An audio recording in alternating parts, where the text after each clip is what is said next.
Okay, so Jim, let's go to you here. Now, this is an iOS, but it's OS X. I guess some new patches out associated with that as well.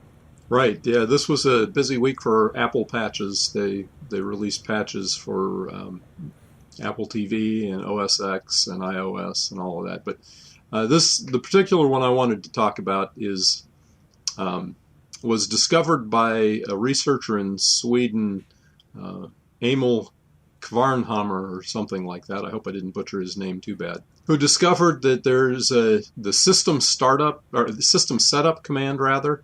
It's a command line tool that's primarily intended for using to adjust the system preferences and that kind of thing.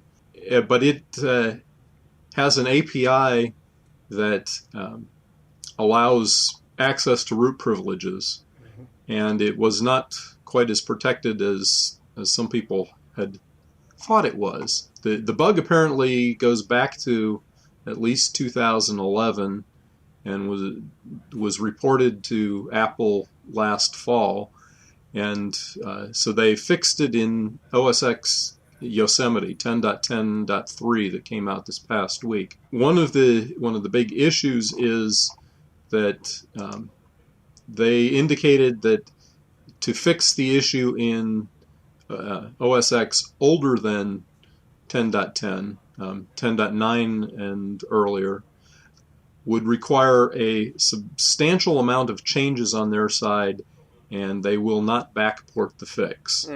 And this is a bit of a concern because latest estimate is only about 50% of Mac users are on 10.10 or greater. So the upshot of it is this system setup utility has some issues. The API that they use underlying that has some issues, and it's so extensively and deeply interwoven in the OS that while it's fixed in 10.10, the Apple at this point claims they have no intention of fixing it on earlier releases. So now, how far back in time are we referring to here when we talk about 10.9, 10.8?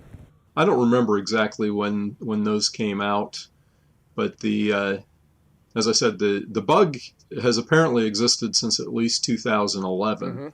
So we're talking upwards of 4 years now. So when we talk about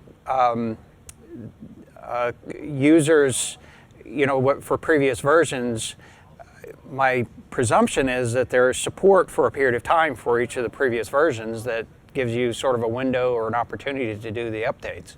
But it appears here that they're deciding not to do that. I appreciate the work factor aspect of this, but I was kind of curious if it's really because these are older versions or if it's just the work factor. The last update for Lion, which was 10.7, was 2012. The last update for Mountain Lion, 10.8, was 2013.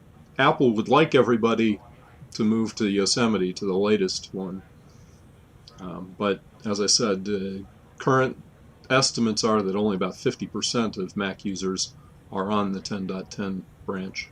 Okay, well, make sure you go to 10.10. That's, I guess, our advice here.